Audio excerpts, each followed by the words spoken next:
E Eu acho que a gente vai. Já teve promessa aí de fazer um evento, viu, velho? Usar outra plataforma, fazer um evento e discutir todos esses temas. Pelo menos uma coisa boa vai surgir. semana passada agora eu tô em Goiânia, eu acho que a internet não é boa, não, mas eu estava lá em Brasília, e aí a tela, tinha lá, eu acho que estava melhor, mas esse tema aqui das lives, cara. Mas então, vamos ver se eu consigo falar mais coisas interessantes. Eu estava falando ali quando eu travei, falar, estava ouvindo, sobre a barganha lá nos Estados Unidos com o hiperencarnação, com o encarnação que aconteceu lá. Existem várias pesquisas que demonstram como há uma entre os mecanismos. Há uma relação muito grande entre a barganha, a plea bargain lá nos Estados Unidos, e essa expansão do direito penal que ocasiona um encarceramento em massa. E esse é um ponto muito importante, porque existem vários estudos aqui no Brasil sobre a política legislativa, sobre a necessidade da gente, quando for criar uma lei em matéria criminal, pensar sobre as consequências disso. Eu tô pesquisando agora sobre essas constatações empíricas sobre a barganha lá nos Estados Unidos. Eu estou tentando fazer uma revisão bibliográfica sobre artigos que têm dados empíricos sobre barganha. E uma das conclusões que eu tenho pensado é essa, de que, tendo em vista que a barganha tem uma relação muito clara com a expansão do direito penal e com o encarceramento em massa, me parece evidente, e as pesquisas lá dos Estados Unidos demonstram que, se a gente insere a barganha, o número de presos e a população carcerária vai aumentar muito. Então, me parece que, até por uma questão de responsabilidade, né, se a gente tem a lei de responsabilidade fiscal, aqui no Brasil tem algumas teses, como a da Raquel Scalcon, a da Carolina Costa Ferreira, que sustentam a necessidade de a gente, quando for criar uma lei em matéria criminal, também pensar nessas consequências. Então, essa é uma primeira premissa. Se a gente for expandir esses mecanismos aqui no Brasil, a gente tem que calcular o impacto disso. Ainda mais diante de um reconhecimento de que o nosso sistema carcerário tem um estado de coisas inconstitucional perene e que é mantido ao longo de muito tempo. Então, me parece que essa é uma primeira premissa. Antes de expandir esses mecanismos, a gente precisa traçar critérios para tentar limitar, racionalizar e prever esse impacto de certo modo. Outro ponto que eu acho muito importante é tentar buscar bases ou buscar critérios para tentar assegurar algum tipo de defesa efetiva durante as negociações. Esse é um ponto muito interessante porque até agora, com todo o debate de colaboração premiada, o pessoal começou a focar um pouco mais sobre o direito de acesso aos autos do inquérito, quando vai fazer a colaboração premiada, etc. Porque uma decisão ela só é voluntária, ou seja, o réu ele só pode aceitar voluntariamente alguma coisa se ele souber qual é que é a situação dele. Lá nos Estados Unidos, a doutrina deles fala que a decisão, para ser voluntária, precisa ser bem informada. Eles chamam isso de inteligência, um critério de inteligência da decisão. Não de inteligente de fazer o melhor, escolher o melhor, mas inteligente de bem informado. Então, a decisão de aceitar ou não aceitar o acordo precisa ser bem informada. E para isso a pessoa tem que saber qual é que é a acusação que pesa contra ela, quais as provas que existem contra ela. E agora, recentemente, a Suprema Corte dos Estados Unidos está começando a prestar atenção também em efeitos colaterais que a barganha pode trazer. Então, teve um caso agora de 2010, Padilha versus Commonwealth do Kentucky, 2010, onde a Suprema Corte dos Estados Unidos anulou o acordo porque o réu não foi informado que, se ele aceitasse a barganha, ele ia ser deportado. Então ele não era norte-americano, estadunidense, e quando ele aceitasse a barganha, ele seria condenado, e a partir do momento que ele foi condenado, ele seria deportado. Como ele não sabia, que ele não foi informado de que isso seria uma consequência necessária do acordo, eles anularam o acordo. E a partir disso, a gente pode pensar em várias consequências, como, por exemplo, perder o direito de votar e de ser votado, perder vários tipos de financiamento, sei lá, algum tipo de Bolsa Família, o que for, não sei como é que é os termos do Bolsa Família atualmente, mas algum tipo de benefício que se a pessoa for condenada, ela vai perder, e vários direitos em geral que a pessoa perde com a condenação. E muitas vezes, quando o réu vai fazer o acordo, ele não presta atenção nesses efeitos colaterais. Então, isso me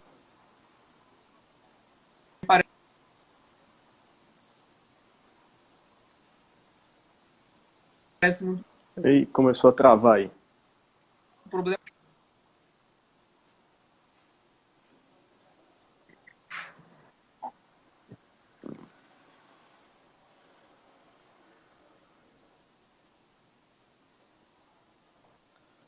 Opa, tá voltando aí.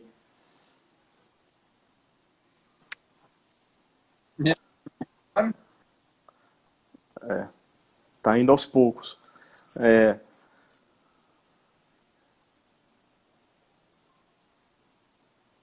caramba, travou. Isso que o Vinícius está colocando é bem interessante e aí é que está, né, a questão da realização da barganha como um mecanismo que deve ser e que é necessariamente um mecanismo prévio à implementação do modelo acusatório precisa ser questionado e talvez a gente no Brasil, e certamente nós no Brasil, como não implementamos completamente, Vinícius saiu aí. Eu acho que a gente tinha que marcar uma outra data, viu? Repetir essa live aí, levar para outra plataforma. Aí, doutor Tiago Vieira, que é o mestre da área do direito digital, está sugerindo a gente fazer no YouTube.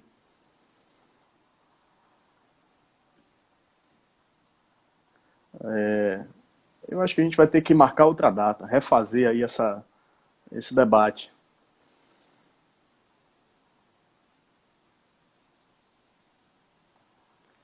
Enfim, vamos refazer.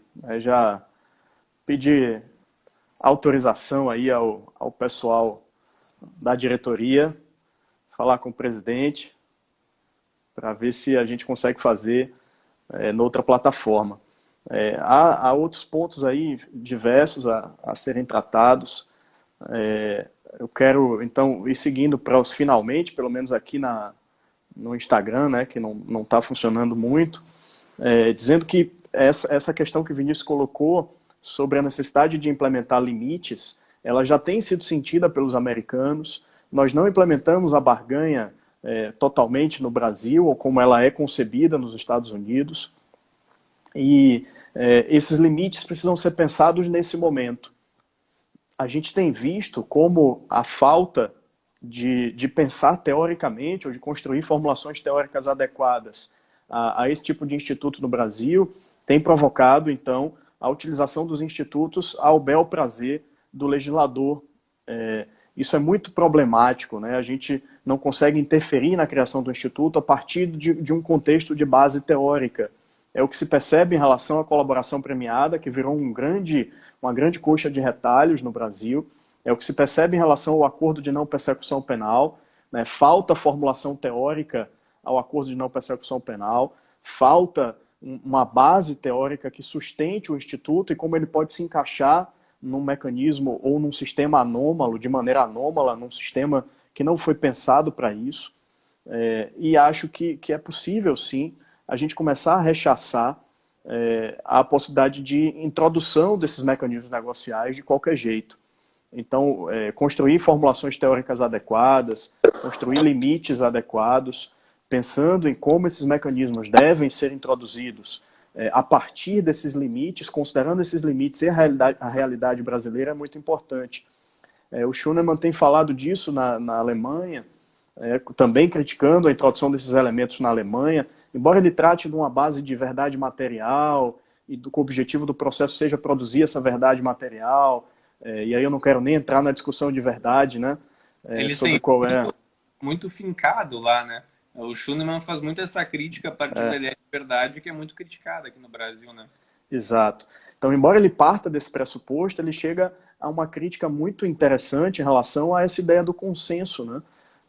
E lá eles têm uma média, pelas pesquisas que eu vi há cerca de 7, 8 anos atrás, que está no entorno de 50% de barganha, né, de acordos em relação à sentença, de acordos em relação à pena.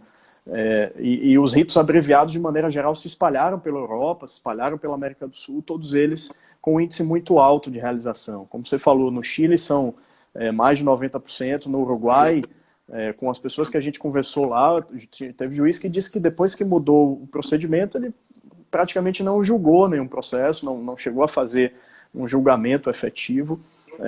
Então, a questão é, para ter processo acusatório, processo dito adversarial, com audiência pública, oral, né, com prevalência do princípio da oralidade, com produção de prova, eu preciso abrir mão, então, de mais de 90% dos casos de que isso poderia acontecer com uma lógica efetivamente utilitarista, né?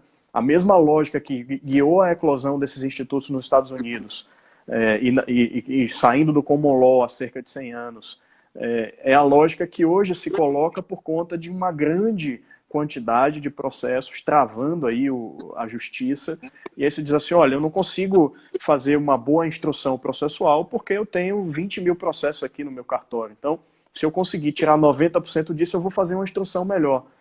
Mas tirar 90% disso significa que 90% vão ser resolvidos por um não processo. Então essa fase anterior, em que medida ela é compatível, ela pode se tornar compatível. Claro que a gente não pode, acho também, ser absolutamente rechaçar esse tipo de mecanismo, como você colocou, porque o utilitarismo, de alguma maneira, vai estar presente, é necessário melhorar o sistema tal qual ele está hoje. Então a gente também vive um eterno faz de conta hoje, com provas que efetivamente não são produzidas da maneira adequada, e que a gente tem condenações com base na consulta dos antecedentes criminais. Então, o indúbio pró-réu basicamente não é aplicado no Brasil. Né? Indúbio consulta os antecedentes criminais, se tiver lá antecedente, o cara é condenado, se fizer parte daquele grupo que é o grupo da clientela preferencial estigmatizada pelo sistema penal, ele vai ser condenado. Então, a gente também tem algo muito ruim hoje. E pensar alternativas a isso, óbvio que é um compromisso.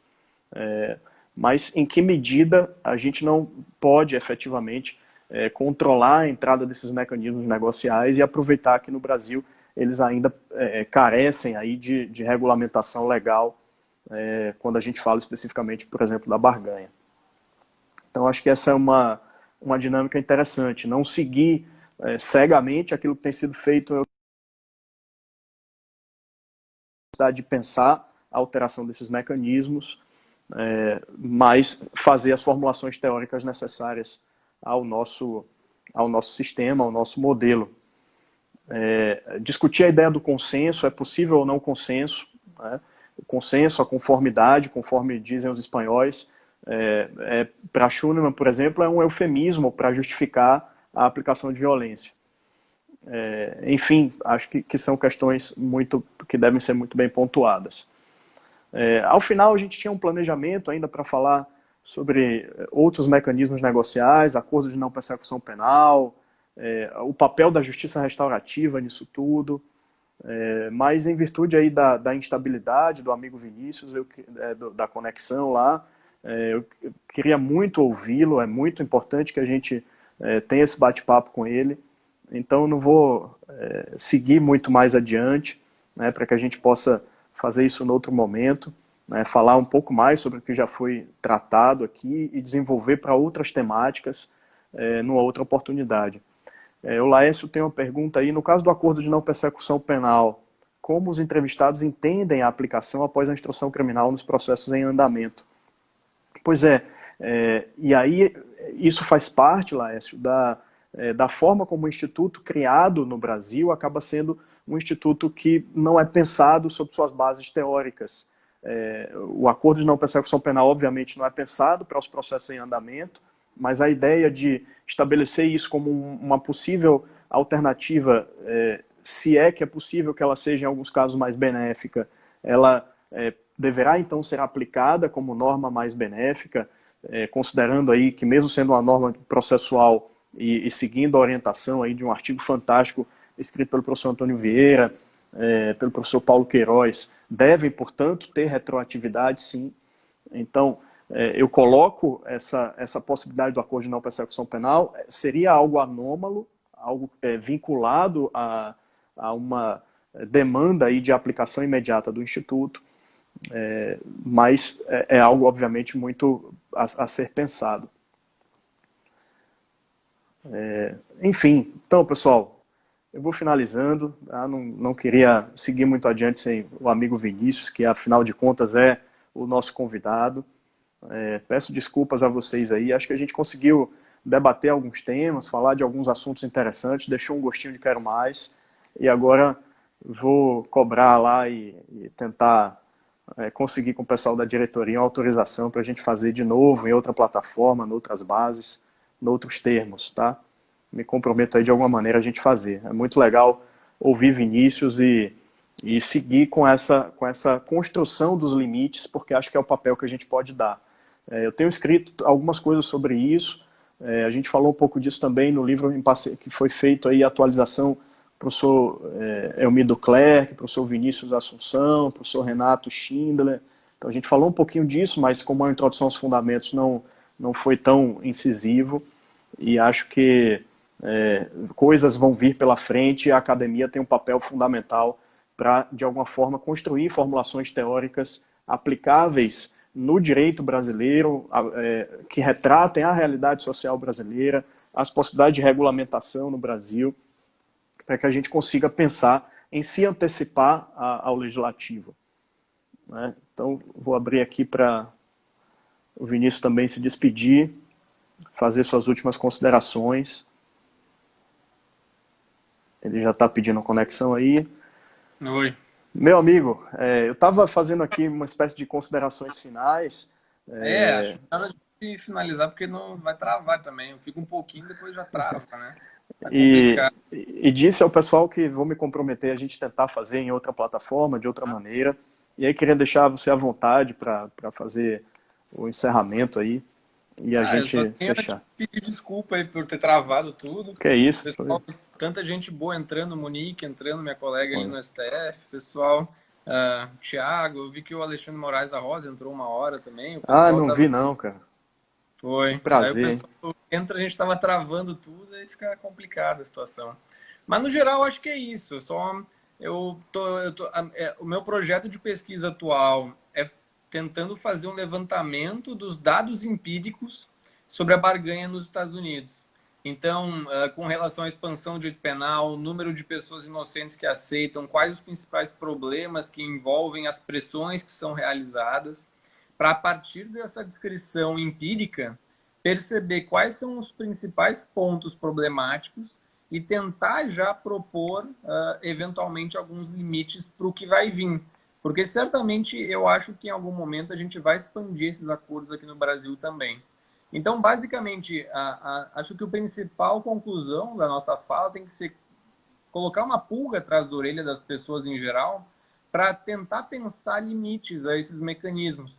Vamos tentar estruturar um sistema que seja um sistema limitado, um sistema que seja redutor de danos. E esse é o principal ponto, porque me parece que a justiça criminal negocial ela traz mais danos do que benefícios para o sistema. Ela pode ser importante? Sim, pode ser. Não digo que não. Ela pode ser importante.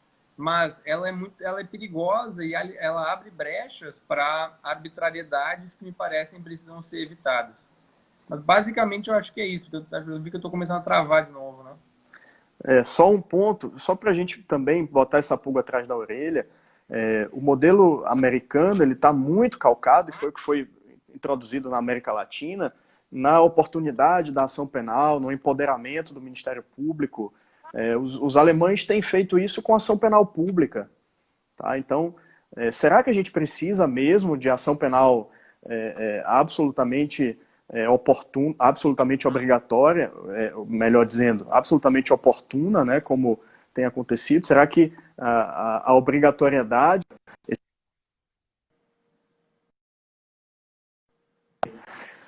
Então, o princípio da obrigatoriedade não pode ser compatível, o maior controle das atividades persecutórias do Ministério Público não é compatível com o modelo de acordo?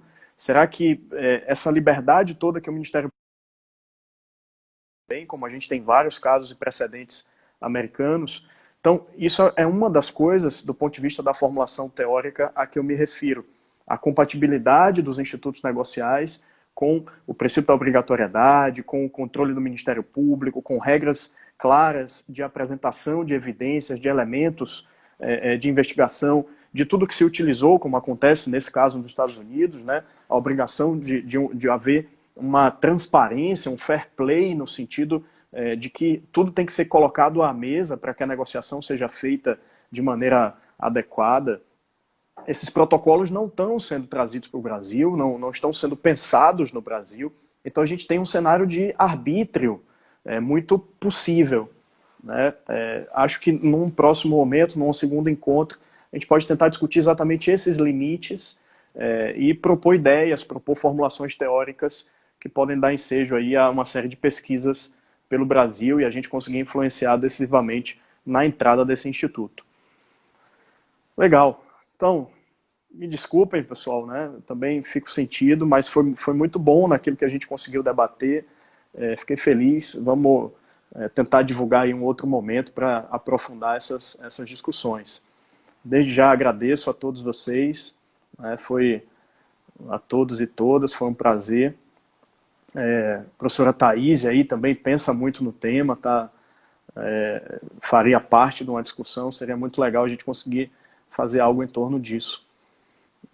Obrigado, professora Thaís, Henrique, Gabriel, tem uma galera entrando aí. Então, obrigado por todos aí, pela assistência. Até uma próxima vez. E boa noite. Tchau, galera. Até mais. Um abração.